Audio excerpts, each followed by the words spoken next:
Welcome, ladies and gentlemen. Welcome to this week's edition of the Sunday Wire. I'm your host, Patrick Henningsen. We're streaming out live on the Alternate Current Radio Network, also at 21stcenturywire.com. Also streaming out right now live on X, Rumble, BitChute, YouTube, and also on Facebook as well, and also doing a beta test stream on Odyssey. Great video sharing platform there. Thank you for joining us. This is episode 528 of this weekly Omnibus News and Analysis program, and we have a special edition today. It's coming up to Christmas, of course, so a lot to consider, reflect, a lot to talk about there. We might touch on some of this in the Overdrive segment if we have a little bit of time, but we're also going to invite a very special guest onto the program in this first segment. She is somebody who everybody knows very well, I'm sure, especially if you follow independent media. She is a political commentator. She's also very visible on social media, and she has been active in this space since really 2011, 2012. That was the beginning of the first dirty war on Syria. And her name is Maram Susli, aka Syrian Girl. We're going to bring her onto the program now, and she's joining us on the live link. Syrian Girl, thank you very much for taking the time to join us on the Sunday Wire. Thanks, Patrick. Pleasure to be here. No, it's our pleasure. It's our pleasure indeed. And firstly, Christmas is just around the corner. I know you're probably busy. We really appreciate you giving us the time as well. Everybody is trying to get their shopping done and make last-minute arrangements and so forth for the break.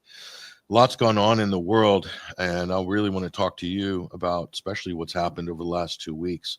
It's been world-changing. That's not an exaggeration either, not hyperbole. What's happened in Syria. I mean, we've been discussing together on Spaces for the last over a year now what's happened in Gaza, the genocide in Gaza, and this was always on the back burner, Syrian Girl. It's always on the back burner, but it never quite went away. And then the unthinkable happened 2 weeks ago. And the, whatever you want to call them, they have many names, HTS, Al-Qaeda, the rebels, the moderate rebels, ISIS, the democratic reformers led by al-Jolani. We'll bring him up on screen in a moment. Somehow they managed to take power in Damascus, and what's transpired after that has been an absolute disaster on so many different levels for the country of Syria. Some people are even arguing, is there a country of Syria at the moment? I want to get your thoughts on all these things. First of all, thank you for joining us. Go ahead. Well, thank you so much for having me on. This is a scenario that I never thought possible, to be honest with you, even at the worst parts of the war in 2015. But when Aleppo fell so quickly, I felt like in the pit of my soul or my gut that this is seriously could result in our defeat. And I had never in the last 14 years felt that. And I've been trying to understand what's happened since that time. You know, I heard a lot of rumors flying around, like some sort of a coup or some sort of a mutiny. But I still haven't found any evidence to that effect. And also heard about the notion that the army just fled. I've heard multiple sources tell me that they were told to stand down. And even in Hama or Homs, where they were, I was told, they had the defenses up, the barricades up, and the militants were not, had stood no chance with the amount of reinforcements that they had. I was told that they were suddenly given the order to stand down. And the question is why and who. But the question of whether it was a mutiny or if it was a surrender, like, those things haven't been solved yet. But what we do know for absolutely sure is that these things happened in the background of Astana, where Turkey and Iran and Russia had some sort of ceasefire agreement that failed. And subsequently, we know that Russia and Iran wanted Bashar al-Assad to meet with Erdogan, and Bashar said he will only meet on the condition that Erdogan even informally agrees to pull troops out of Syria at some sort of stable frame. And Erdogan refused to do that. And I believe Syria was facing immense pressure at that point. 4 years of sanctions, um, threats of invasion by Israel. 9 years, 9 years of sanctions, actually. 9 years of sanctions. I Okay. apologize. Heavy sanctions. You're absolutely right. The only reason I say four is because this is when the front lines sort of stalled was that time. So it was a pressure cooker situation, and to be linked to what was happening in Gaza as well. And I feel like more so that this was sort of decided in Doha, right? This was not so much something that the soldiers, like a lot of people are trying to blame the Syrian military, the Syrian army, or the Syrian soldier, which I think, is just a way to punch down. Unfortunately, I heard Khomeini tweet or write that, oh, we can't fight for those who don't have the will to fight. The army had the will to fight. The soldiers are all disappointed that they didn't get to fight. And even the general of the 4th Division stayed home and shot himself in the head because he didn't want to know defeat. So this is an army that still wants to fight. So I think that it's sort of been used as the scapegoat to some sort of failure in negotiation or decision making from the top. And I just want to say that so far in the last 2 weeks, this is what I have understood. And I don't know the details yet enough to tell you, but it it's look, at the end of the day, the Bosphorus is a very important choke point, and Erdogan controls it, unfortunately, which gave him a lot of leverage when it came to our allies. Yeah, and also just you have all the forces of the world are converging on Syria. You have the United States, its proxy in the region, Israel. You have NATO, Turkey being the sort of spearhead of NATO in the region. You have Russia, the Russian Federation. You have the Gulf states, You have hugely. the United States. Qatar underwriting the whole destabilization of Syria to the tune of hundreds of billions of dollars. I mean, all of these resources pouring in to break this country for the last 14 years. And there's a lot of critics who've been chanting Assad must go, even people who support the Palestinian cause. And so I want to ask you, Syrian Girl, how important was Syria to the Palestinian resistance, to the Well, resistance in Gaza, to Hezbollah, who've made a huge sacrifice to intervene to pull Israeli forces away from Gaza, which Hezbollah did, and to a great cost to Lebanon. But what is Syria's role in this resistance, axis of resistance, as they call it? Go ahead. Nasrallah, I will go by what he said, and he said, without Syria, there is no Lebanon and there is no Palestine. Like without Syria, there's no resistance. This was what the leader of Hezbollah, Nasrallah, said before he was assassinated by Israel. So I think that he was one of the most honest people we have as as a leader, and I think that a lot of people feel that the resistance axis has been broken because the pivot of the axis is Syria. Unfortunately, you know, that doesn't mean the resistance is over. Like the resistance will go on, but the axis itself has been sort of really broken. And the question is, it can be fixed because the when I spoke to people inside Syria, they were telling me that they basically emptied the missile stores and warehouses. They were just, you walk in and they're empty because all of those missiles were being given to Hezbollah. So, we also used to make the missiles ourselves in Syria and give them to Hezbollah. So it's going to be difficult for Hezbollah to rearm. And there's a reason why this was kind of coordinated between Israel and Turkey at the time. As soon as the ceasefire in Lebanon was finished, as soon as Syria was about to rearm Hezbollah, they come in and invade Syria from both sides. It's not a coincidence that this happened. Um, so it is unfortunate, yeah, and like when Aleppo fell as well, it would have meant that it would have to be destroyed all over again after people spent so many years trying to rebuild it, which in retrospect was naive because the war wasn't over, and maybe they were just trying to kind of kickstart the economy back because it was dead, like they needed some kind of a electroshock into the economy. But the point is that about the resistance, I look at Yemen and my hope is like there's a resurgence of hope in my heart because they're just doing it on their own. They're like they're just not they don't listen, they didn't need pressure to go forward, and nobody's gonna hold them back. They're firing those missiles and they're cutting off the supplies to Israel. And maybe even if there is a ceasefire reached in Gaza, maybe the Yemenis will not stop. So I really, really, I'm admiring them and I'm amazed at them. And it's a tragedy that Syria didn't get to take part as much in what was happening because we had an army.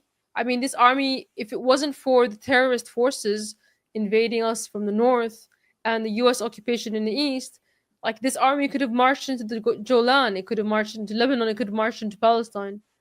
But we were undermined the whole time by a fifth column on the inside, which betrayed us to the Americans and the Israelis. And the head of that Hydra is Al Jolani.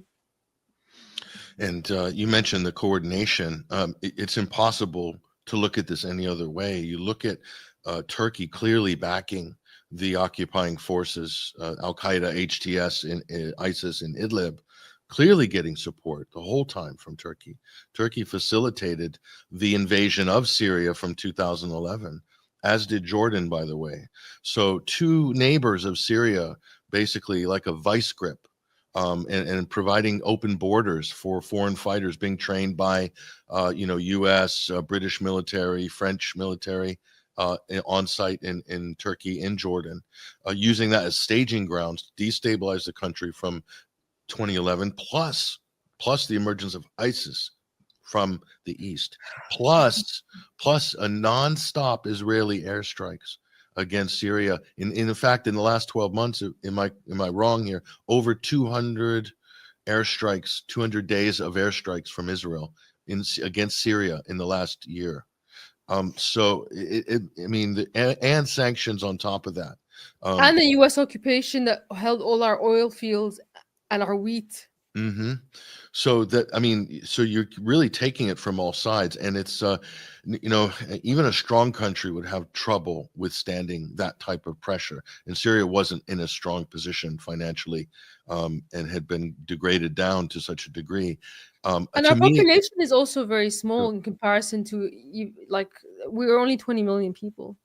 So over 14 years, we lost a lot of our population, and we like 170,000 casualties in the army, 170,000 dead. That doesn't even include injured. We had the manpower shortage, but our enemies had unlimited manpower because they were recruiting from all over the world. Mm. All of the Turkmen, the Uzbeks, the Chinese, Uyghurs over the years, and they had unlimited money. Unfortunately. Unlimited resources, money, arms, manpower, a political clout as well. This international pressure campaign to demonize Bashar al-Assad, to demonize Syria, as if this was the worst possible government to have in the region. But what happened once they fell?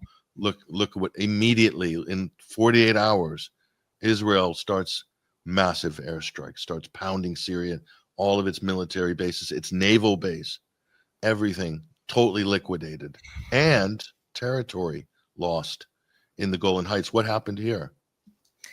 So, look, if people undermine their own army for over a decade and a half, while a creature as demonic as Israel, and I excuse my flowery language, but you know, I think the last 14 months or 12 months has shown the world the kind of enemy what we have to deal with here. And that kind of enemy, that bloodthirsty enemy, is at the gate. and you think that undermining your army is not going to result in them invading you, you have to be an imbecile, right? You have to be an absolute imbecile. And unfortunately, a lot of people that you may think are smart, that they may act smart, that they may talk like people, are actually not smart. And I've come to this horrible realization that maybe like 80% of the people in the world aren't smart. So, the Israelis, of course, they took advantage of the situation. And the problem is also, I would say, is that they played a psychological trick, which, if in Sun Tzu's Art of War, it says, if you know yourself and you know your enemy, you not need not fear the result of 1,000 battles. But I feel like our leadership in the axis of resistance, not just in Syria but in Iran, like every across the board, do not seem to understand the nature of our enemy. So when the Syrian state, there was some documents that came out after the fall that showed that the Israelis were sending threats that of attack and invasion. They were bombing. They were doing airstrikes sporadically throughout the entire time, but they were sending a threat of invasion based on the notion that Iran is in the country and Hezbollah is in the country, right? But the minute that Hezbollah and Iran is pulled out of the country, is also the minute that they do the invasion. So that was just an excuse. And the reason that they didn't want Iran and Hezbollah in there is because they were preventing the invasion, right? So, like, if you really understand, and I for me, I would never fall for such a trick, because I understand my enemy, and I understand that my enemy is, especially Israel, does not want peace. It does not want peace. So we can't even negotiate peace with it, and we can't even take an and I can't give them an inch, because they will take miles and miles, as they did by taking the Mount Hermon, which is Mm. one of the most important things that they've taken so far, because my grandfather, like, was part of that war in 1973, and he fought, and he was a medic. I have another grandfather who was a general, but he actually, there's so many people gave their lives in 73 so we can take back that high ground, so that Damascus wouldn't be in artillery range of Israel. But they lost it without firing a shot, without firing a single shot, which is like anathema to the ethos of Syria, because we grew up on the legend of Yusuf al-Azmi, who, when the French invaded, took his men. He was a commander. He took his men and he told them, "We're going to go on a suicide mission, and we're going to attack the French invasion." Just so in the books of history, it says that we didn't accept this invasion or this occupation. That it is written that we fought back, and he and all his men died for that cause. And his statue is in Damascus. And these scum who claim to be Syrian, like Jolani, who wasn't even born in Syria, was born in Saudi Arabia, and has no concept of what it means to be Syrian, because he wants to give citizenship rights to the Uzbeks and the Turkmens and the Chinese Uyghurs Syrian citizenship, because they fought for him, wouldn't fire a shot at Israel as it was invading. And these are the same people that criticize the Syrian government for not fighting against Israel. At least the Syrian government wasn't giving up land. At least we had an army to defend us. But these clowns haven't the brains to think of that, because they don't care about that. They don't care about the country. All they cared about is taking power, and uh, they, they don't care about Syria. They want the Islamic Ummah. So they don't believe in the concept of Syria itself. So they are traitors of the highest order, if they are Syrian at all. So unfortunately, this is a result of brainwashing by the likes of Al Jazeera, controlled by Qatar over the several decades. Should have been cut off. You know, that's Our country is going to take generations to recover from this. And I wonder if I'll ever see like a shred of light of hope in my lifetime to liberate those territories again. And this it gets worse because Israel isn't done. Okay, it's still invading, and it has its eyes on Sweda province. It's drawn its maps, and once it, in order to get to Sweda, they're gonna have to commit a genocide in Daraa, Mm. and they've taken their first steps into Daraa. And There's nothing. There's thousands of Syrian more. Like there's already Syrians under occupation in the Jolan. Now there's thousands more under occupation, and nobody seems to care. Like nobody is thinking of them. It's like they're not even Syrian anymore. They're celebrating in Damascus, talking about how they're going to organize the government while Israel is taking more and more territory and people are waking up to Israeli tanks under Israeli occupation. And we know how that ends up, right? We know. And people are so like I don't think they believe this. I think they're gaslighting us, claiming that oh Israel is just gonna withdraw. For what? never. Never. Not Where has without bloodshed. Not Israel without ever bloodshed. voluntarily withdrawn from any territory that it's taken? It would involve a lot of fighting and a lot of war. And again, they're saying they need a buffer zone. So it seems like a few years ago, the Greater Israel Project, to mention that, you'd get shouted down as a conspiracy theorist. And But here's the thing. but not anymore. Not anymore, right? No, I mean, yeah, exactly. Why wouldn't they? They can if they can. It's their religion. They believe it in their religion that that land belongs to them. And now they're coming up with like historical documents that shows that Jordan belongs to them. They've even said there's even a historical document. Thank you. You find the one where it says that Yemen belongs to them. Enjoy that one. Well, as I said on social media, Syrian Girl, that the great estate agent in the sky apparently has spoken here. So the property market for the from the river to the sea, all housing will be free for Israelis. But it doesn't stop there. Look at this, Ethiopia, Haaretz. For 300 years, the Jewish kingdom flourished in Africa. The Israeli archaeologists have set out to find it in Ethiopia. So I mean, how far does this potential Greater Israel project stretch? I mean, making biblical Stretches to claims. Ukraine, my friend. Look it up. It stretches to Ukraine, at the very least.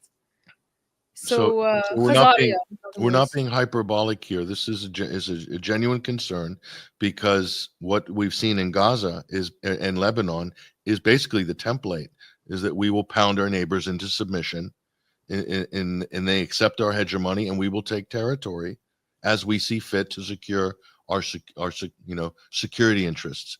And this is what's happened in the Golan Heights, and will be formally annexed under President Trump. Are you expecting that I to thought happen? he already did that. He did, but the final property deed has not been inked yet. I mean, they don't have the deed in order to give it, so Well, it doesn't make any sense. our friend in Damascus apparently can make that deed happen. This is Yeah, Al this Jalani. is potentially what might happen. I mean, look, they took the $10 million bounty off his head. The first question Syrians have to ask is, which part of Syria did he sell in order to get that bounty off his head? Al Julani, who we know nothing about. So a Saudi Arabian born, supposedly an Al Qaeda, fighter, now being rebranded as a democratic revolutionary in Syria here, literally on the most wanted list, had a bounty on his head. That's been removed. They're talking about removing sanctions from HTS, Hayat al-Sham, aka Al Qaeda, aka ISIS, in order to help the Syrian economy and get this new government on its feet. So my question is, they were calling the Assad government a regime for the longest time. It's a Assad regime. So is not an Al Qaeda government in Damascus? Can we call this a regime, Syrian Girl? I mean, I'm gonna call it a regime, but the only thing that's holding me back is that I absolutely know that in 20, 30 years' time, or even maybe 10 years' time, that they're gonna do another regime change and finish the rest of us off because Al Qaeda is in charge. And the minute that we do anything against Israel, the United States will remember that they put Al Qaeda in power, right? Like that's the game now. so so I mean, look, no, but it's at the moment they have no value, right? This regime of Jolani has no value to Syria, and so if it was destroyed, nothing would be lost because it has no army, it has no navy, it has no missile defenses of any kind. It's just a rat army of Turkic hordes, Turkish Mongolian hordes, essentially, and they kept nibbling and nibbling and nibbling at Syria over 14 years in order to cause the collapse. But here's the thing that boggles my mind, and it is the moment where I concluded that these people have absolutely zero value. Is when Jolani came out and said, "I'm not going to attack Israel at all," during an active invasion. And these same imbeciles come out and say, "Well, what do you expect him to do? It's only been one day that he's in power. Do you really think they should launch an attack on Israel now? Like, didn't you just launch an attack on Syria? Mm. Like, weren't you just defeating the Syrian army with its tanks and its like MLRs and its aircrafts and its allies? Like, weren't you just marching to your death as like Russian jets were bombarding you? That was worth killing yourselves over, right? But an active Israeli invasion is where, oh well, no, that would be suicide. That's when suddenly it's suicide and it's not martyrdom for the sake of God. So that's it's just hysterical. Look at Hamas. Okay, they're fighting the Israeli invasion. Look at Hezbollah. They're fighting it. They fought. They weren't an army. They were a militia. Look at Yemen. They're fighting. But these people are like, oh, well, we don't have an army. Look, you have nothing to lose at this point because the Israelis have already bombed all of Syria's defenses. If they wanted to, they can genocide all of us right now, and there would be nothing to stop them. So the least you can do is put up some resistance to stop the invasion. The Israelis actually slowed down some of their invasion because they met with some local resistance from the local population on the border, and that was enough to stop them. But these HTS sons of bitches in Damascus don't think to do anything like that. And the fact of the matter is, we knew this would happen because during the war, this is not the first time they were bordering Israel. They bordered Israel in the past. Israel gave them guns, they gave them medical treatment, and there's photographs of them hanging out with Israel. So Netanyahu even visited them in their hospital beds and tucked them in and kissed them goodnight. So what did we expect from these scumbags? This is exactly what we expected.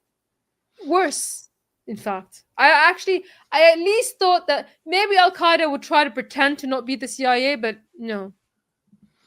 No, I mean, there's no argument now as to what they are, what their function is, how they become an instrument, a tool of the U.S., of Israel, of the Western powers in general, of the Gulf states, and their interests. So there should be no debate by now because the actions speak louder than words, and there's been total inaction by this new sort of black flag government in Damascus. It's almost as if, I want to get your opinion on this, they could be completely disposable to the powers that put them into place.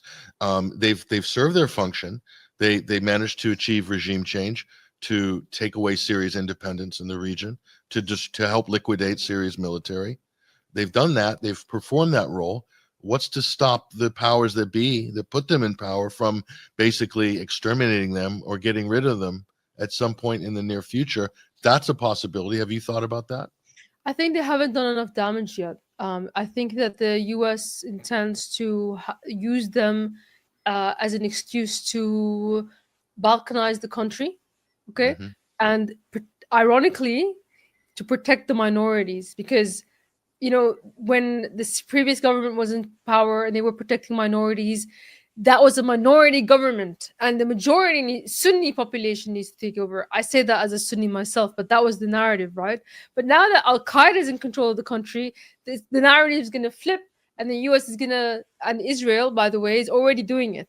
Like, Israel always jumps the gun because they don't care about being believable. So they've already said, we have to protect the Druze minority. So they're already seeding that in, as their reasoning for the land grab and the genocide. So that's sort of maybe going to happen first with the Kurds, because the Americans are now in the east of the Euphrates, and they're like, we have to stay in here to protect the Kurds and fight ISIS, even though we just allowed Al Qaeda to take over Damascus, but we're here to fight terrorism. And the PKK is also, we recognize as a terrorist organization, but we're here to defend them. And essentially, Israel wants to balkanize the east of Syria, and America needs to do that for Israel. That's it. Like, that's the thing. So we'll see what else. Like, they probably will turn on this government, but this government hasn't done enough damage to Syria yet, and they needed to do that first, unfortunately. Well, it's and also the imminent release of ISIS. They're already sort of being let out into the wild again. So this whole situation has been engineered to have the relaunch of ISIS. So, and this is really with the U.S. backing this whole situation. I say backing the situation, that the U.S. is making this happen very clearly. And so they're using this in Washington right now as the rally cry that we need to up our troop presence in Syria. We need to mobilize more in Syria to fight ISIS. We can't allow ISIS to stop. We don't mind Al Qaeda. We don't mind the black flag flying over Damascus. We don't mind prescribed terrorist organizations taking over an entire country. Like Ahrar al-Sham, for example. But ISIS, we need to reoccupy the Middle East because of ISIS. So they're moving into Iraq, and now calls to disband the Hashd al-Shabi.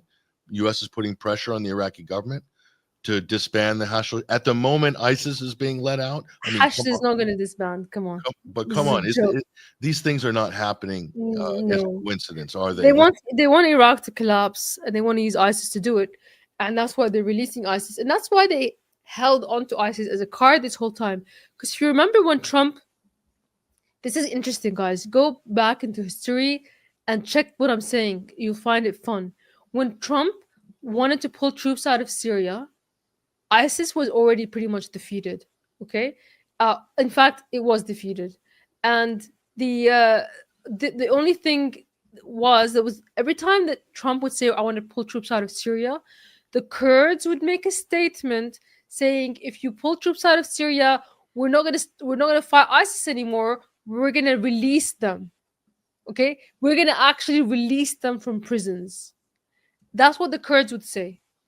Then, interesting thing happened in Qamishli, where like a CIA agent and a Kurdish guy were meeting, and there was some kind of a ISIS attack that killed them just in that specific spot that we were meeting. And then Lindsey Graham comes out and says, see, there's still ISIS in Syria, so we have to stay in Syria. Who told them that that meeting was going to be taking place, where it was being taken place, and was it really ISIS? Guys, how stupid do they think people are? I used to think, how stupid do they think people are? Until I realized that people are really actually stupid. So, unfortunately, this is the situation we're in. Well, look, Trump boasts about the fact that he stopped the counteroffensive in Idlib when Syria, Russia were getting ready. The Iranian special forces were ready, and Trump intervened, and they made massive threats internationally that there's going to be, airstrikes and cruise missiles, and that they need to pull back because there's millions of people in Idlib that are going to die. Millions of innocent civilians are going to die in Idlib. And that was, he boasts about it. So this is like Saving Private Ryan or, Saving Private Jolani. Yes. Abu Donald. Saving Jolani's privates. Abu Donald boasts about it. So he is the keeper of ISIS, of Al Qaeda in Idlib. That was the Islamic State, was it not? It was on him. I mean, his own White House officials at the time, if you recall, please go back and have a look. They said, of course, Al Qaeda is in control of Idlib. They said those words, or maybe Al Nusra is in control of Idlib, which was recognized as Al Qaeda at the time. before the rebrand, right? So he's essentially saying, Trump is literally saying, I saved Al Qaeda in Idlib, and that was on me.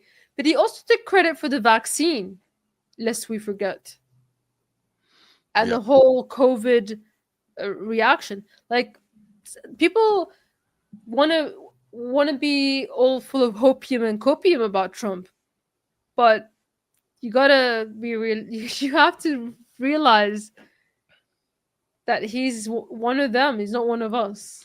Well, look, He's just to put some meat on the bones of what we're saying, because I know there's people probably watching this saying, look at these two ragging on Trump. How dare they? They're making unfair accusations about Trump. He wasn't protecting Al Qaeda in Idlib. That's basically the pushback you're going to get on this. But actually, I do have the clip from the speech that Trump gave, and I think this was probably around 2019. If I'm not mistaken, but the time he's talking about was in 2018. There was a counteroffensive ready to retake, as you said. yes. Lindsey Graham began throwing public temper tantrums. I just looked at the reaction from the establishment, thinking they must really be stressed out about the prospect of Idlib being liberated from these maniacs, these Al Qaeda HTS maniacs. Why do the U.S. and the British and everyone else in NATO so intent on saving this? Let's look at this clip here. And Syria is a mess. And I was responsible, and I hope it stays that way, when I put out on social media a few weeks ago about Idlib province.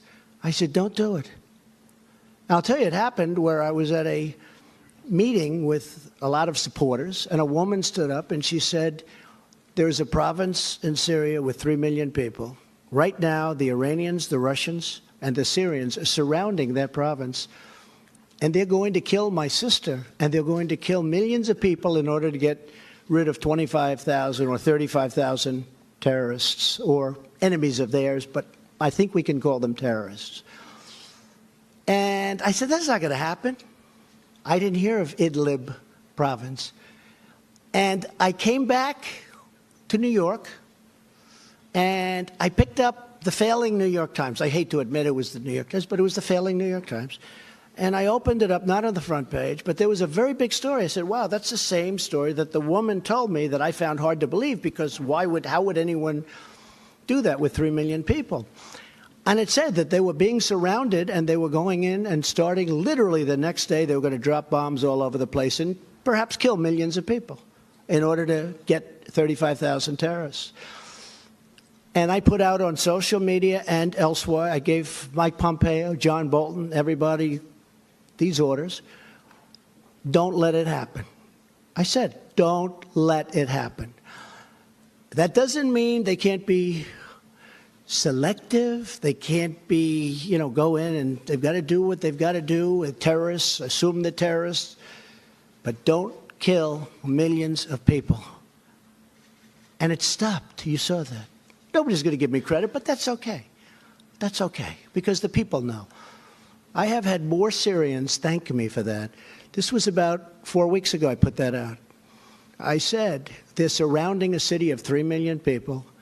They're going to start bombing the city. Don't let it happen. And I meant it, too. I meant it. And millions of people have been saved. I don't buy this. Millions of people have been saved. It's ridiculous. But it's a joke. It's the sort of stupidity you hear. But he admits 35,000 terrorists clustered into one place. And now they've taken over the whole entirety of Syria. And so he's boasting about saving all these terrorists, saving Private Jelani. So and nobody's going to give him credit, but we're going to give him credit now. He deserves full credit for saving Al Qaeda and ISIS, because wasn't Idlib also ISIS's safe haven? It was, until Al Qaeda killed a bunch of them, but yeah. And this is it not where Abu Bakr al-Baghdadi fled to? His final destination? Was it Idlib?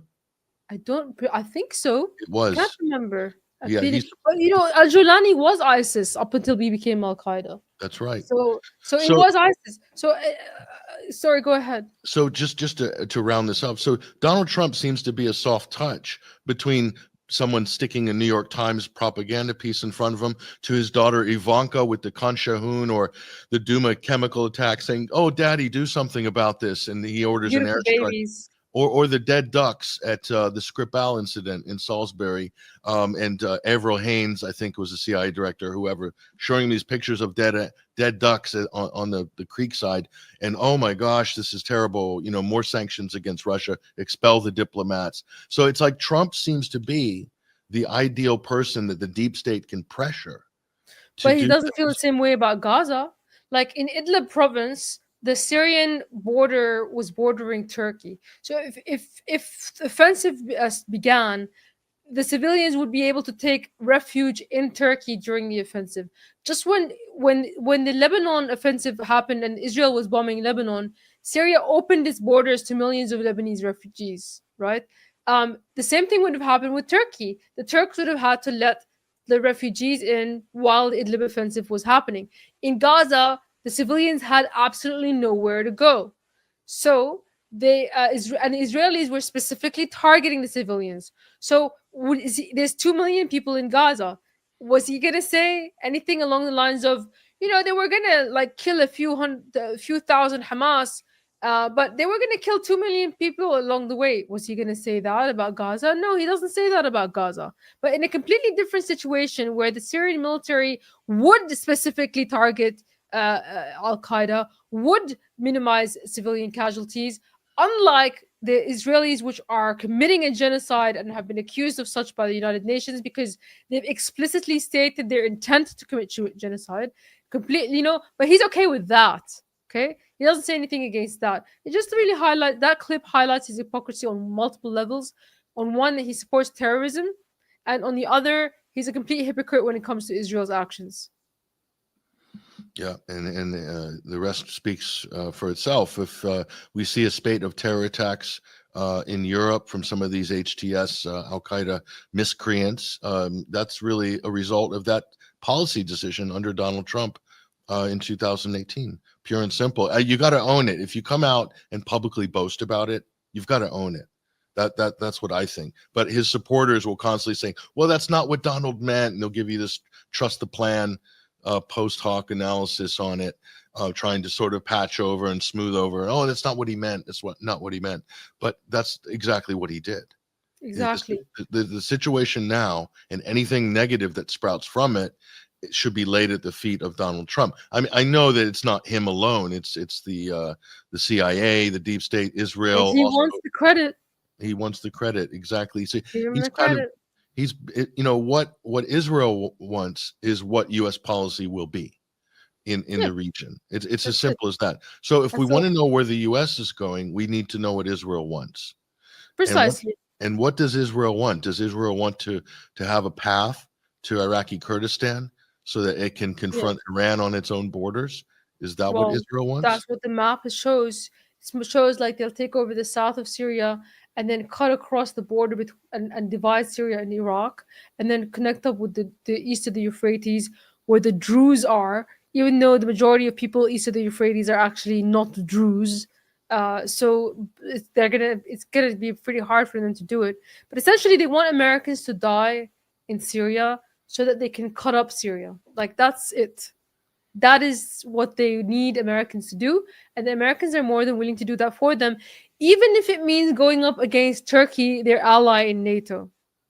Well, which is not in America's interest. But they don't have to go directly. How are the Kurds being used in this situation? Because without the U.S. using the Kurds, we wouldn't be in this whole predicament to begin with. Isn't that one of the things that helped to destabilize the situation in Syria? If the Americans weren't helping the Kurds, then the Kurds would simply make a deal with what was the Syrian government, right? And would have a unified country, or they would make a deal with HTS. And interestingly, Tulsi Gabbard pointed this out at the time, that if the Americans weren't in charge, the Kurds would simply make a deal with the Syrian government, and then Turkey would have no reason to invade, right? Because the threat would be neutralized. Yep. Now she's kind of a rabid Zionist, unfortunately, but she was right then.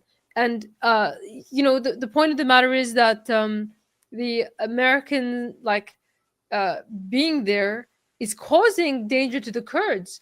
because the Kurds and the militias of the PKK are not the same thing. There's Kurdish people, and then there's the communist PKK that follows the Bookchin's ideology. This guy, this anarcho-communist Jewish guy called Bookchin. He wrote a book. The Kurds follow that book. Something to do with something to do with agriculture and. Yeah, it's a collectivist, like you said, self-governing type of anarcho-communist ideology. Yeah, and that's Rojava. They wanted to create this Kurdish utopia, socialist utopia. And Rojava, by the way, means west. It's just the Kurdish word for west, which isn't very inventive. Yeah, and so important to distinguish the difference between the Kurds settling in Syria and those in northern Iraqi Kurdistan, more sort of conservative, tribal, the Barzani-led Iraqi Kurdistan. So very different. Are not so upset about the Kurds in Iraq.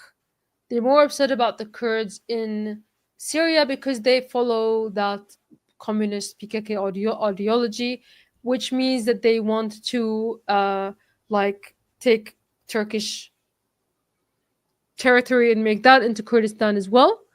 And this was for Syria also an important counter for Turkey, because Turkey also has occupied Syrian territory since the 1900s in Antakya, in Hatay province. So the difference between basically Syria has the curse of very bad neighbors. We have the Turks to the north, the Israelis to the south, and the Jordanians, and all of the Gulf Arab GCC types. So we've been cursed with bad neighbors. But the Turks took our piece of our land called Hatay province in 1900. The occupation is ongoing. The Syrian state has never recognized that legitimacy of that occupation. And I'm sure that Jolani will now, after 100 years, betray the country to Turkey in that way. And the people in Hatay province, they still speak Arabic, by the way. They don't speak Turkish. They're Syrian people. So like that, I'm sure he's going to betray the country that way and give away our territory and recognize their occupation and its legitimacy, which the previous government never has. And I just thought about that, which sickens me to my core. But the only difference between the Turks and the Israelis really is that when the Israelis come in, they kill everybody that isn't Jewish. It's an extermination. It's an ethnic cleansing. It's not a colonial project in that sense, because you might say that Turkey is a colonial project because it wants to take over the land and call it Turkey and force everybody to accept the Turkish identity. But the Israelis literally want to just kill us all like cancer.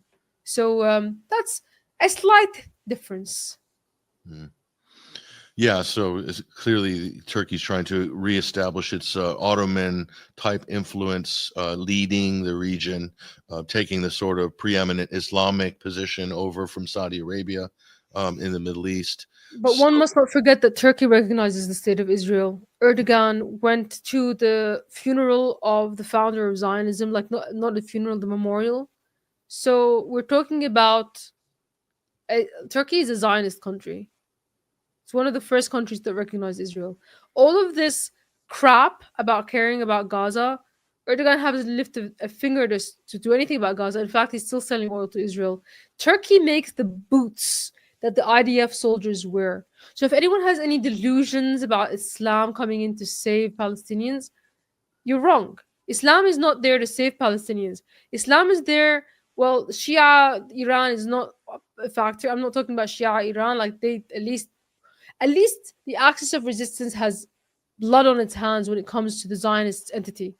Whereas these guys have our blood on their hands. They're there to undermine the resistance. They're there to undermine Hezbollah. Jolani said it himself. So if you think that the Islamic Turco thing is going to save Gaza, he's only saying that to get votes. And he's like entering his 80s soon. I don't know. I'm not sure that game is going to keep going for much longer. Anyway, it's a tragedy all around. It is. Except for Yemen. Except for Yemen, yeah. And again, Yemen is extraordinary what they've been able to do. One of the poorest countries in the world, been able to mount that sort of, let's just say, become a massive thorn in the side of the U.S. and Israeli interests. And we even found, I think in the last 24 hours, 2 downed F-16 jets the U.S. are claiming was friendly fire, but I somehow don't think so. What an embarrassment that would be if 2 U.S. jets were shot down by Ansar Allah, by the Houthis. Friendly fire in what way? Like who are they firing at? It's Never not like happened before. It's not like the Houthis have an air force, so it's just a ridiculous claim that it's friendly fire, and they do this every time. You know how many times they friendly fired us in Syria, claiming that like an Israeli jet was shot down over Syria was a friendly fire, or one of my other favorites, an engine malfunction. Yeah. Come on, they only let us have one because the burnt remains of the pilots were so charred that they couldn't say anything. Yeah, or a training accident. That's the other one. Yeah. Training accident. Yes, the old training accident trick. So let's we got a couple minutes left, and I appreciate your time, of course. Just looking at the information war, and there is so much disinformation. We can see the propaganda, all the Sidnaya prison stuff that they're desperate to make this case that there were massive, concentration camps or prisons in Syria. And in a way, why are they doing this? It seems like they're trying to use this to either paper over what's happened in Gaza or create this spectacle at the feet of Bashar al-Assad, and somehow this justifies everything bad that's happened, or that this new regime and al-Qaeda government is somehow better than. I think you hit the nail on the head. What do you think? Multiple things. You've hit the nail on the head. I think the first and foremost that Israel has been creating mass graves all over Gaza, and the ones that were dug up in front of Al-Shifa Hospital, where doctors had their hands tied behind their backs and their corpses were in a shallow grave, and patients were left on stretchers out to die, and children were left in hospital beds to die. Those are the scenes that are going to be unforgettable in history. So they need another mass grave in the region, right? They need another because all this time the Israelis have been trying to whataboutism. We're not the only ones that do genocide. Look over there. Look at Assad. They've been doing this constantly. And stupid people that are actually pro-Palestinian go along with this. They go along with this attempt to make it equal. There's a reason why Israel is at the UN accused of genocide and Syria isn't. Okay? There's a reason. And that's because the Israelis have shown there's not only intent but evidence of that. So they've come up with, if you remember, years ago, Amnesty International came out with a report based on an estimate from chimney stacks that 13,000 people were hung in Syria. Okay, then weeks prior to and please guys, I have this somewhere. I'm gonna have to write this somehow as a historical document. But then before they even went into Syria, they said there's gonna be 150,000 prisoners in Syria. When they went in, they found 4,000. So they're like, okay, that means that 150,000 are dead in a mass grave. That was the sequence of events. And also there was a story in there about the bodies being melted in acid and burnt in ovens as well. It's another shoha. The shoha must go on. Yeah, another show. I mean, that would be the size of bigger than any of the largest football stadiums in the world. 150,000 people in a small building like that. But it seems like they're really intent. They're really piling it on. But they said there was secret underground sections of the prison. Remember, while Israel was invading, they were on the hunt for these invisible things that they never materialized, kind of like the Hamas command and control center under Al-Shifa Hospital. Even the white helmets went in to do an inspection and said that they can't find evidence of thousands of. I mean, even the white helmets have debunked it. I mean, that's extraordinary in itself. But so you've got also.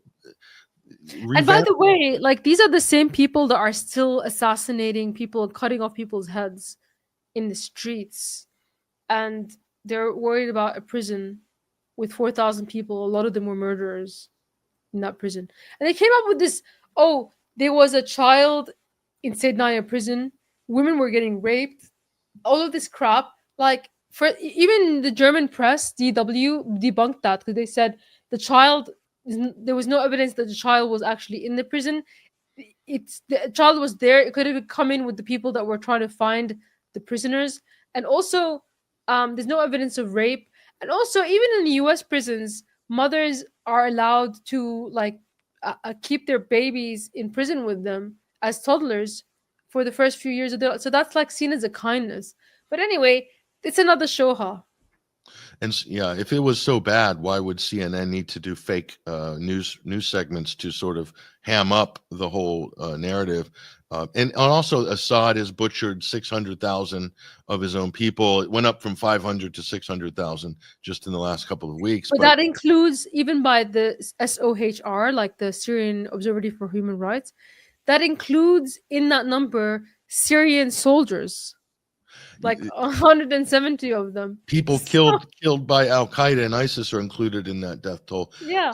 So it's ridiculous. But that's and it includes the militias, the militias themselves. Like the other biggest number that they put in there is 100,000 of the militiamen, and probably there was only 100,000 because 70 of those thousand are listed as like. There's been evidence that they've been listed as civilian deaths when they're actually men of fighting age that were fighting. So anyway, they'll say and when you make this argument, they'll say, well, it's Assad's fault that the war happened, so he's responsible for all the dead Syrian Arab Army soldiers. He killed them effectively by being an evil dictator. It's the same. Yeah, go ahead. Sorry. Just to interrupt. I've seen the numbers from the UN claim that the number of children that died in Syria over 14 years of war is now much less than the number of children that have died in Gaza in the last 12 months.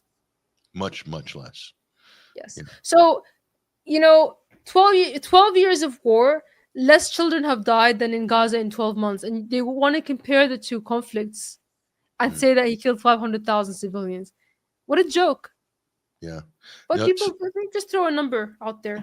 But in the same way, the farce of it all is the same sort of logic. You see people saying that all of the people who've died in Gaza, it's Hamas's fault. They're responsible for all. That's the Israeli line, that Hamas is responsible for all of the deaths in Gaza.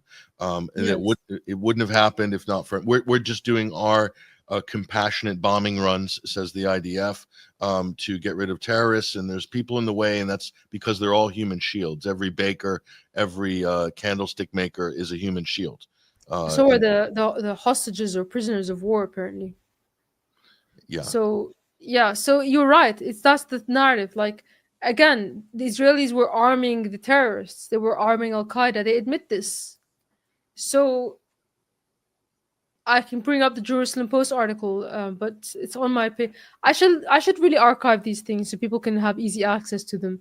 But essentially, they armed them. So how can only one side be responsible for the entire death toll? It's a joke. It's a joke. So, Syrian Girl, just, in retrospect, you've been fighting this information war. I'll put this for posterity's sake. The Daily Mail running a feature on you. I think this was in 2014. But so you took up this mission, this cause, so many years ago, and you've really been fighting this fight in the media and the information wars for so long. Gotten attacked by pretty much everybody, mainstream press, organizations, been put on all sorts of lists. And you've really sacrificed a lot to play this role. And you're just in your mid-20s, I would imagine, when you started doing this. And did you have any idea this would become like your life's pursuit? Because it became a full-time job, didn't it? In honesty, I had a feeling before it even began. I don't know why, but I had this intense feeling like a year or two before it even began. And it only materialized later, but I was like, I knew that, I don't know, it's hard to describe, but I would say that I didn't sacrifice as much as soldiers who are maimed, who are dead, children who are maimed and dead. People gave up their lives for this cause. And look at Gaza. I mean, my sacrifice is nothing in comparison. And it is regrettable that at least I thought that I'd saved Syria. And so all of those sacrifices were for something. But they unfortunately, for a lot of us in the Axis, yeah, many of our lives were lost in vain. And but I wouldn't do anything differently at all. I regret nothing. I was right about everything I was worried about, and I fought for my nation in the only way that I knew how to, in the only way that I could. And that, if I die today, I would be happy with my life. And this one of the you said this is one of the things you warned about for years. You're saying if Syria falls, this basically is there would be nothing to restrain Israel. And you made that point in many different ways over the years, as have your colleagues. Our colleagues have been warning about this, and everyone's shouting, Assad must go. Assad needs to go. The evil Bashar al-Assad. And we were saying, whoa, wait a minute. Do you realize you're playing into the hands of a U.S. agenda, of a Turkish agenda, of an Israeli agenda? Because Syria let's face it, Syria is a massive problem for hegemonic powers, has been for decades. My only regret is that Syria didn't take Israel on its way out. We owed that to the Palestinians, I think. Hopefully, they'll, for now, I think, yeah, the resistance is going to be dead for a while.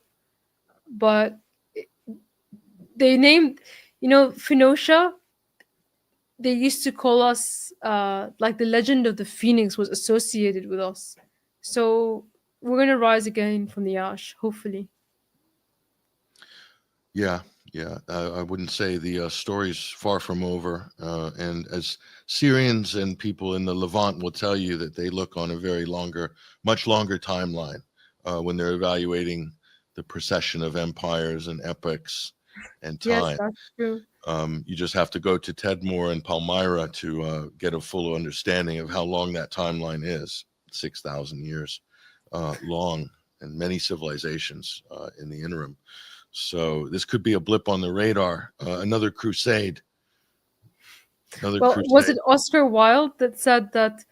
Correct me if it wasn't Oscar Wilde, but was it not he that said that Damascus measures time not in years, but in the fall and rise of empires?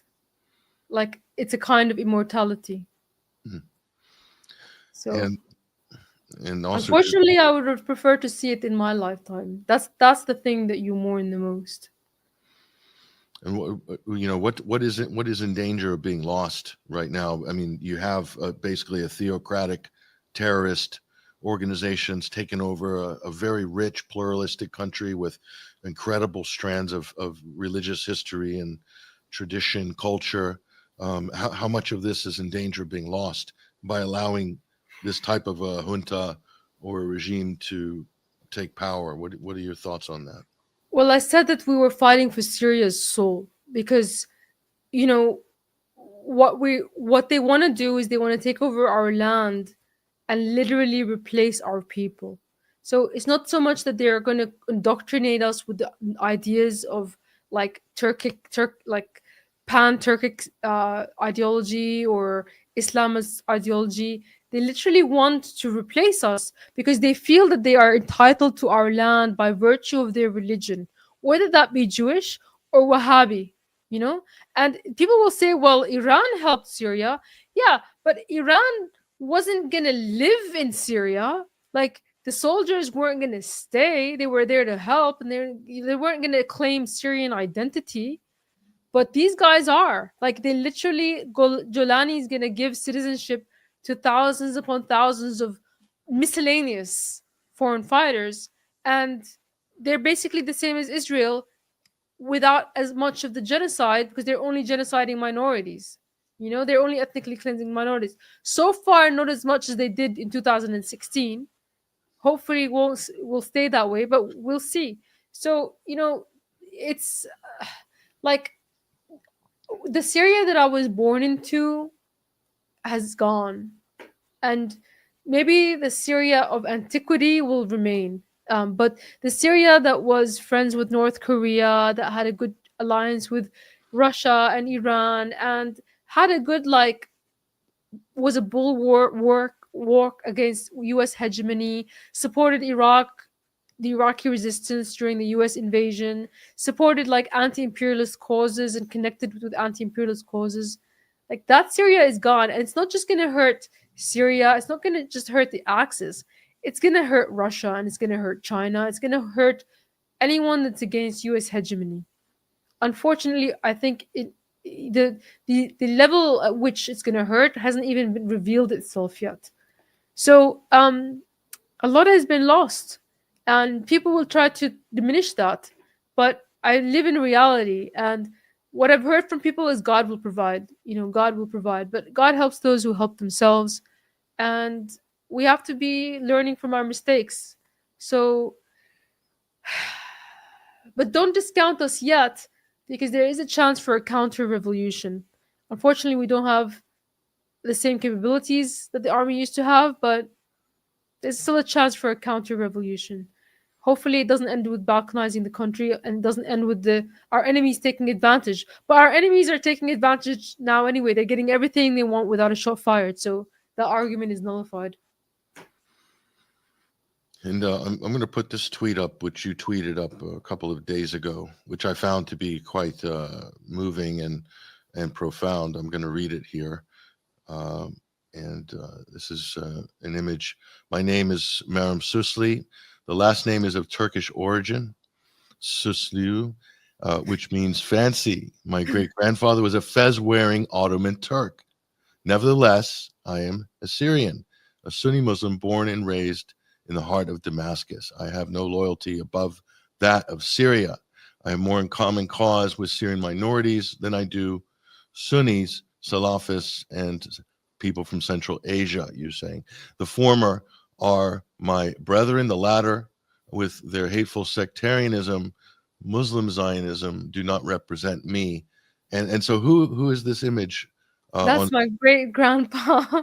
That's your great grandpa. Wow. Yes, my So grandfather's father on yeah, my father's side.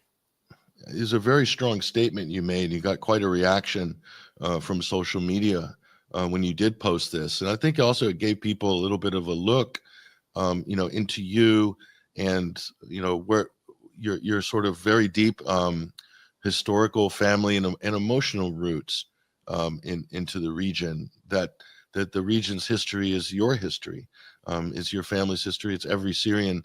Syrians are so deeply invested in this back generations and generations, and to see what's happened, in the last couple of weeks, and how this may transform, what the country was, what the culture was, what society was, is certainly something, a cause for pause and reflection. But I found to be an incredible post, one of the most powerful things that you've tweeted. Really, I appreciate that. On social media. Yeah. And had a really, I think, a riveting effect on a lot of people. Certainly Really, the reaction to it, if you look at the comments and things like that. I'll have to look back. I didn't check. I mean, one of the comments I saw was someone saying, "What about Australia?" Because I live in Australia, and I believe I replied to him that Australia is like an adoptive mother, but Syria is a biological mother, and she was my mother first. So of course she's going to be above any other loyalty. So, but I would like to see those. I mean, the tweet was a reaction, in fact, to I was in a space, and I was born in Damascus. Of course, my family's from there, and someone's like, "Your last name is Susli." That's not even a Damascus last name. Of course, my maiden name is Al Laham, which is a very Damascus last name. But my on my father's side, the name is Turkish, and it's more of an Aleppo name. So that person, like Syria, is very much about names, but they basically were pushing doubt about me being Syrian because I have a Turkish last name, because I have one grandparent that is Turkish. And I found it ironic because these are the same people that are literally letting the Turkish invaders in and giving citizenship to Uzbeks and Turkmens and whatnot. And they're trying to deny me my identity. And yeah, like my history is hundreds of years old, and I have my family tree traced down generations, and in all in like there's nothing in me that isn't from the Levant. That's the reality. I am of the Levant. What you see is there's nothing European, there's nothing like Asian. I'm from this area. I have one Turkish grandparent and a great grandparent, sorry. And that's why my name is Turkish. But that doesn't mean that I'm not Syrian. So, yeah, I just find it unfortunate that people seem to misplace their loyalties to anything other than that. Um, and when I say that, when I say Syria, I include Palestine and Lebanon in that Syria, in that Levant brethren, because we're historically Aramaic speakers and we have a unique culture that's being exterminated. I mean, I think it's time that we have to claim our uniqueness, because we're kind of been, we are Turkish from this end and during the Ottomans, and we are Iraqi from that end. Oh, it's not Iraqi, sorry, we're Arab. I'm thinking of Iraq as being part of the Levant. That's why Iraq came to my mind. But we're Arabized and we're Arab. No, like we are the people that are currently suffering occupation. Three countries: Palestine, Lebanon, and Syria. And we're the ones whose culture is being stolen, and whose, for some reason, everybody's grubby little hands want to take our land. So and steal our culture and replace us.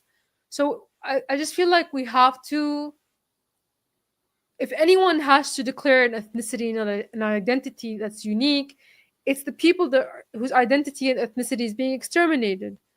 And that's why I made that post. But I hope, I'm glad you liked it. I'll have to look back at the comments. Yeah. I usually assume that all the comments are negative, so I'll have to look back. No, not all of them. Quite a few positive ones, especially there. But it's great. It's great to get that kind of insight about your background as well. A lot of people see you, and you're very controversial on social media. You're very active, and you're out there fighting on the front lines of the information war. And they don't often really get to see or understand, a little bit about where you come from and why you're fighting this fight in the information war, and what are the values behind that? What are the beliefs and the feelings, the emotions behind that? So I think it's great, and you've reminded people of that. I appreciate that. I was very private for a very long time.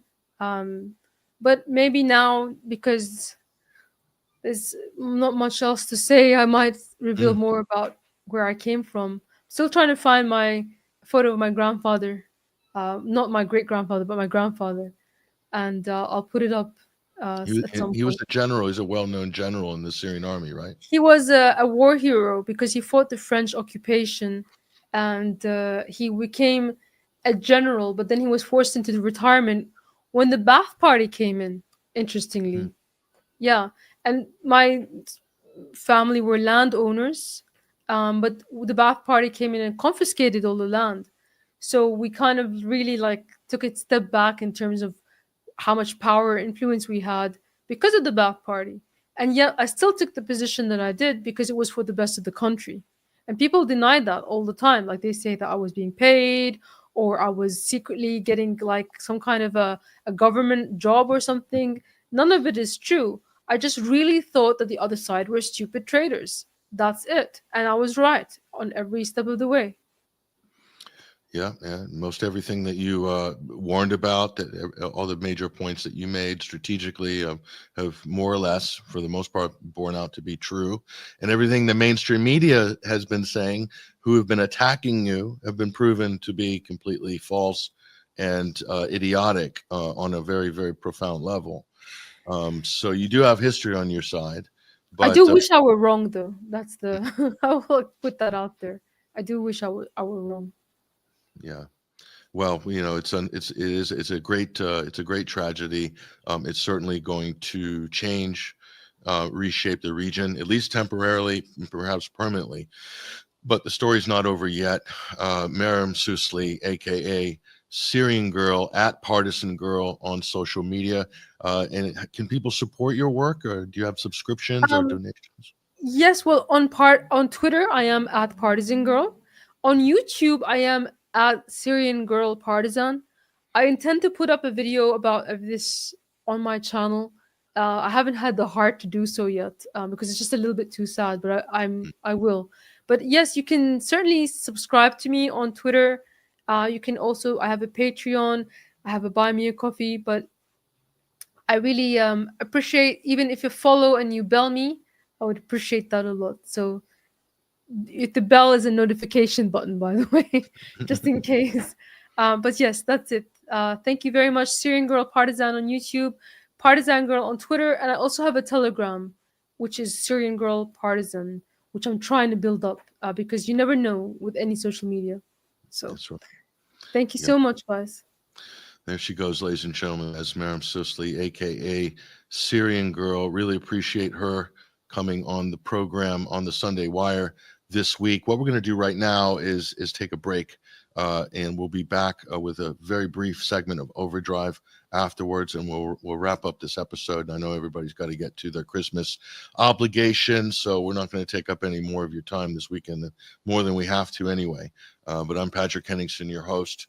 Stay with us. We'll be back in just a few minutes.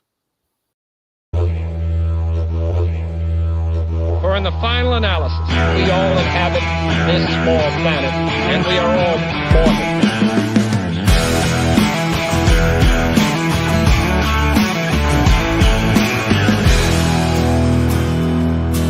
Lately I've been watching the world gone mad. Brothers and sisters full to take a stand, to hate their fellow man, another man. Divide and conquer is the acronym plan. Distract the people, control the story. Don't believe your lying eyes, you know me. Stay in power no matter what. Playing with the doomsday clock. Turn a blind eye and gather your trust. Pushing us to turn to good. Corruption and lies. Truth is the crime, will turn to dust. Well-designed misery to keep you on edge, make you believe anything anyone says. Keep it left or right, not top or bottom. Accuse the victim, can't you see we got 'em? Stay in power no matter what. Playing with the doomsday clock. Turn a blind eye and gather your trust. Pushing us to turn to dust. We've captured rights. Feudals our time will turn to dust. To dust.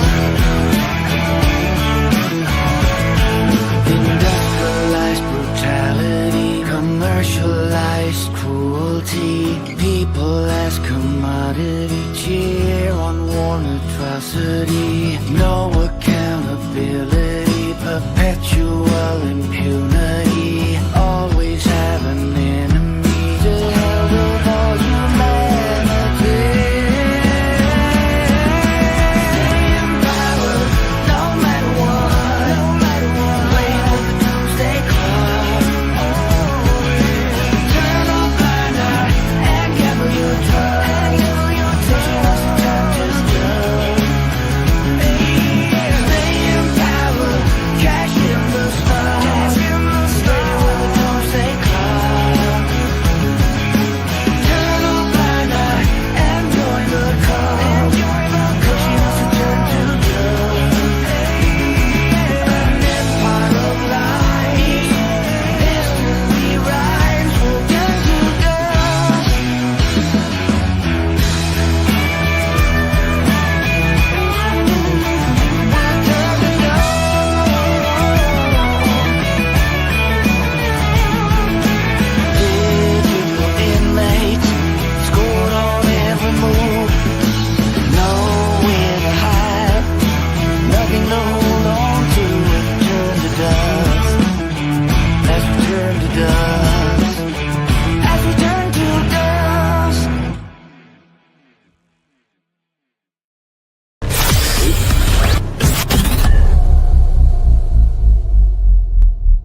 Welcome back, ladies and gentlemen. Welcome back to this week's edition of the Sunday Wire. This is the Overdrive segment. I'm Patrick Henningsen, your host.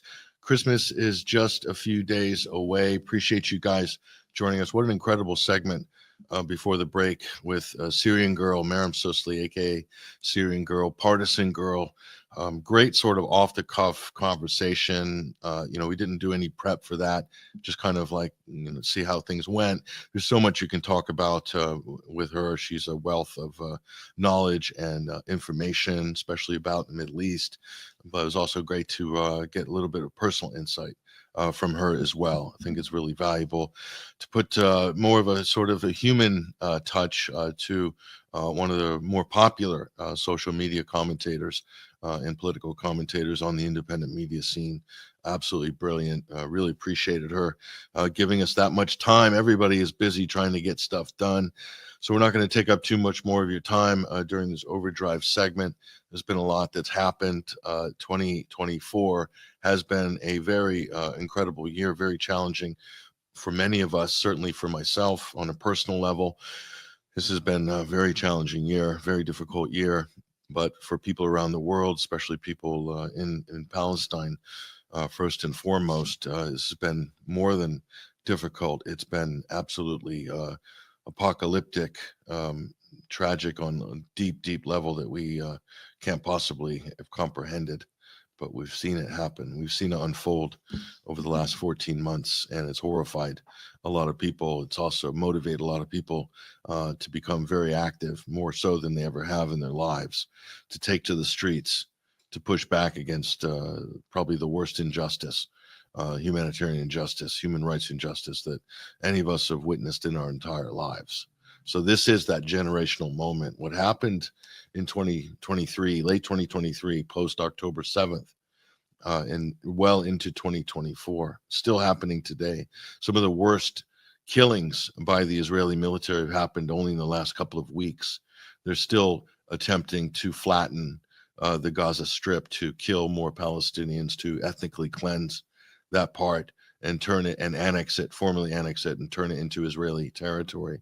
This is being done in the most horrific and gruesome fashion. But the apologists are telling us, they keep telling us, sticking to their party line, that we're really sorry about the 100 or 200,000 plus dead Palestinians, many women and children. Those are the actual numbers, by the way, the people who are going to have died and will die as a direct result of the Israeli operation against the Palestinian people. It's according to peer-reviewed, top international peer-reviewed journals like The Lancet, etc. These numbers are well in excess of 200,000.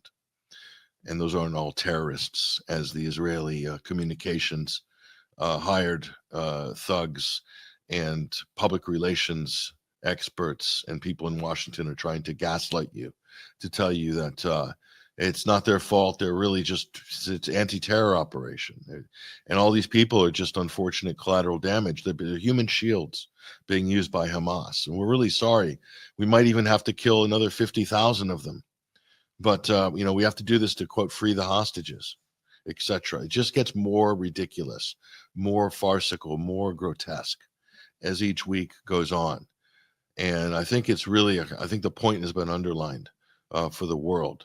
And I said this on TNT radio last year. I said it on this program on the Sunday Wire, that no matter what happens, even the next couple of weeks, if there's some eventual ceasefire inked, the story has already been written.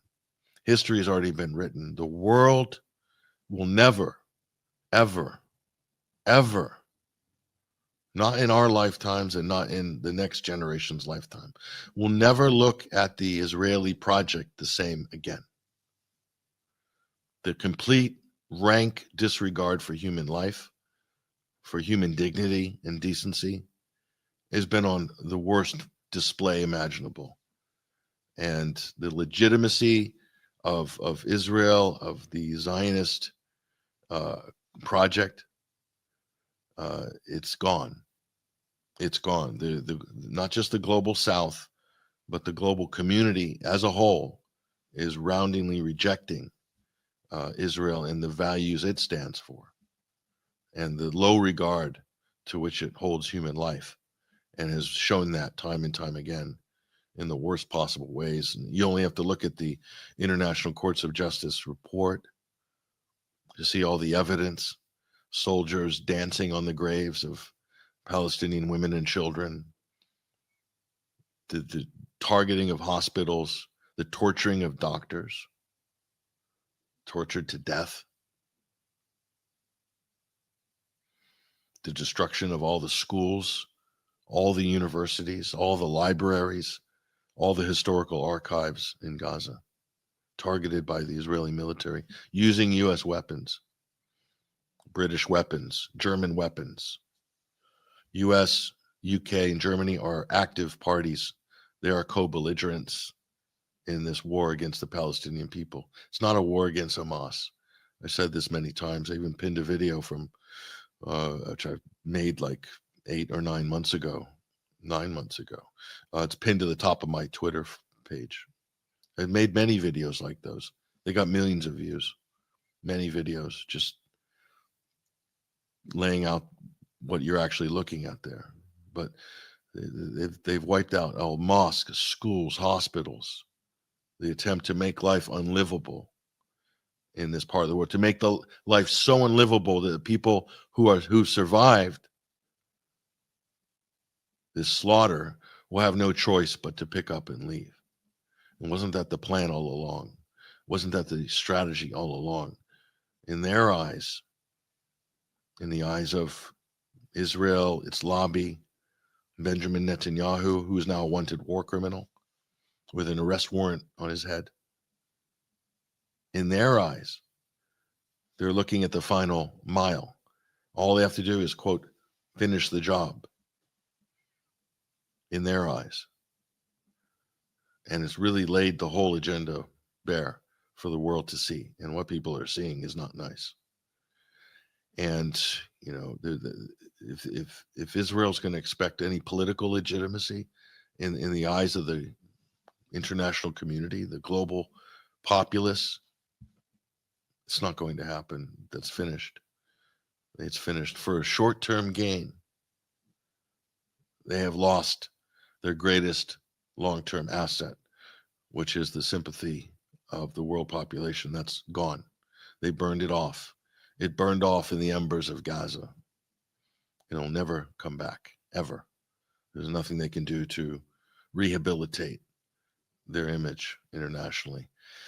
Unfortunately, that's not going to save the lives of people in Gaza and the West Bank or Lebanon, all who become victims of this. There's no other way to really describe it, but if you're going to be honest, this is a colonial project in the Middle East that has no place in the 21st century at all, but yet it's still being propped up, sponsored, given cover by Western imperialist powers led by the United States and its other partners. There's no other way to describe it. There has no future. So in the meantime, what will it do? Kicking and screaming on the way out. How much damage will Israel incur? How much damage will the region and the world incur as Israel kicks and screams on the way out the door of history? That's the big question. And it might be looking great right now. Netanyahu is doing a victory lap, that they've got this great military victory in Gaza, in Syria. They're going to annex more territory in the West Bank and the Jordan Valley and build settlements and take parts of South Lebanon. They've seized Mount Hermon. They're doing great. They're on a winning streak in Tel Aviv. That's what they're telling themselves. It's what they're telling the world. But in the background, it's collapsing like a house of cards. Because if you want to be a successful nation state or a state actor in the international community, you have to be accepted by your neighbors. You can't just go to war with everybody and everybody submit to your will militarily at the barrel of a gun or else. That doesn't tend to work out well in the long run in history. Might be working out for the moment, materially, but politically, historically, spiritually as well. It's not going to work out, unfortunately. That's probably how history will eventually be written. Unfortunately, we have to suffer this in our lifetimes. But anyway, we've tried our best to cover this story over the last 14 months, as we've tried to cover other stories. And we can't do it without your help, without your generous support. Right now, we're running our winter fundraising drive at 21st Century Wire. This is how we fund the operation for the next 12 months. Very important fundraising drive. So go to 21 Wire, hit the donate button. You'll also see at the top of my X profile, and this is how you can help 21 Wire go from strength to strength in the new year. We've done some great investigative independent journalism. We have some great journalists working with us. We publish their work. We have supported independent journalists, and we not only support independent journalists who publish on our platform, but I also support other independent journalists on other platforms as well. We've done that for years. Of course, we don't talk about it much, but in the background, we're doing it. Some people who have received donations from us, you know who you are. But I think that's just something that I think we all should be somehow involved. That if you have an independent media platform, everybody should be picking at least a couple of other independent media platforms to donate to now and again when you can and help. And we don't have massive amount of resources. For an independent media outlet, we're very small, and I'm very much under resourced compared to some of the other big names. We don't have any celebrity patrons like some other outlets do. I think it's great that they do, and many of them are doing amazing work, different ones, and we're happy they're there, and we point to their work as well. And I love some of the great inroads that some independent media outlets have made into the narratives, and really taking the lead on stories like October 7th as well. The reporting from some of the other independent media outlets has been phenomenal and exemplary. And so that's why we hope that you support them as well. But we definitely need your support going forward. If you like what we do, if you want to see more of it, and you want to see us go strong into the new year, we started in 2009. This was a blog site on WordPress. And, you probably saw me doing journeyman activity across various independent media outlets back then in 09, 10, 11, 12. But 21st Century Wire, we're still here. And we've developed a lot of different aspects to this operation since then. And yeah, I can say we're doing some great work, and I hope to do more. Absolutely hope to do more. There's a lot to do in 2025. And the world isn't going to get any less crazy, I predict, in the next 12 months. It's going to get a little more crazy. We're all hoping for, obviously, ideally, world peace, no World War III. That's something that we're working towards. I'd love to be completely have nothing to talk about other than, who knows, space travel and whatever else they're serving up, doing something else in the world besides stopping senseless wars being driven by the United States and its allies and NATO, etc. We'd love for it to come to a screeching halt one day. Maybe it will. And it's going to be because of the collective effort of many, many, many people on this planet. So we are just a small tether in the scheme of that story. So we really appreciate you guys and all the support you've given us. I want to say thank you. We're going to wrap it up now. I want to say thank you as well to Syrian Girl, aka Partisan Girl, and really appreciate her coming on, sharing her time with us as well today. And you can also watch this on the playback on all the other major platforms, YouTube as well as Rumble, etc. So that's all we've got time for today. You might see me on some other programs over the holiday period. Definitely we're going to do something with ACR, with Hesher in the Boiler Room. I hope they're doing a little Christmas powwow. Hopefully we can get together for that. So that's something to look forward to as well. Anyway, if I don't talk to you or see you guys, and in the meantime, hope you have a great Christmas, and hope you're able to spend that with your family, and take some time to reflect what's happened this year, where we're at in the world, where you're at in the world in relation to the world, where you're at in relation to yourself as well. All of those things to think about over the holiday period. We appreciate you tuning in, and we'll also be doing a live space, I think, this evening on Twitter. So go into X, Twitter, and you'll see a space I'm due, probably co-host with Benjamin Rubenstein, who's a great friend of the show, as well as himself a great independent media person.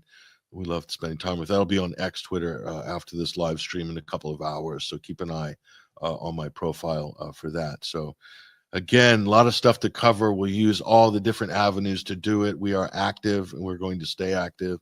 Thank you guys so much again for joining us. And that's it. I'm Patrick Henningsen, your host, signing out. Merry Christmas. Happy New Year. Hopefully we'll see you next week, if not the week after. Take care. All the best.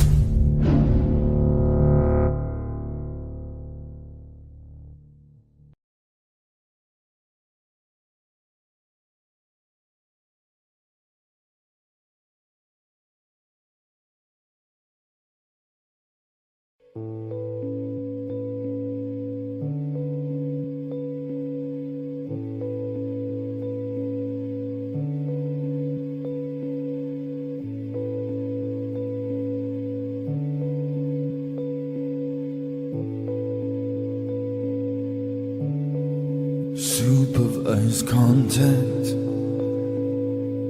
They watch our every move. They examine our togetherness like we've got something to prove. I've looked behind your eyes. I've seen the sadness you hide. I've looked into your eyes. I've seen the tears that you've cried. No, I won't get used to these chains. No, I won't get used to these chains. In the legal arena, upset theaters are staged. She moves in circles. Her cruel games cause delays. From the questions you ask me, like why can't you come home tonight? From the moment you hold me, it's the shortest hour of my life. No, I won't get used to these chains.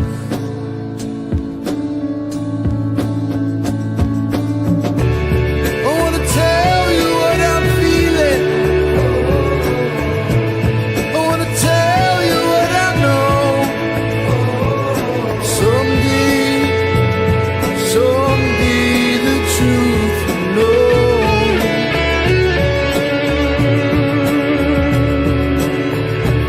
I wanna tell you what I'm feeling. I wanna tell you what I know. Someday the truth will flow. Restricted freedoms. They say I've got to be careful with what I say. Their conspiracy of silence. They think the truth will lead you astray. They say that they're here for you, but they never listen to what you say. They've built walls between us. I will walk through walls to break these chains. No, I won't get used to these chains. No, I won't get used to these chains.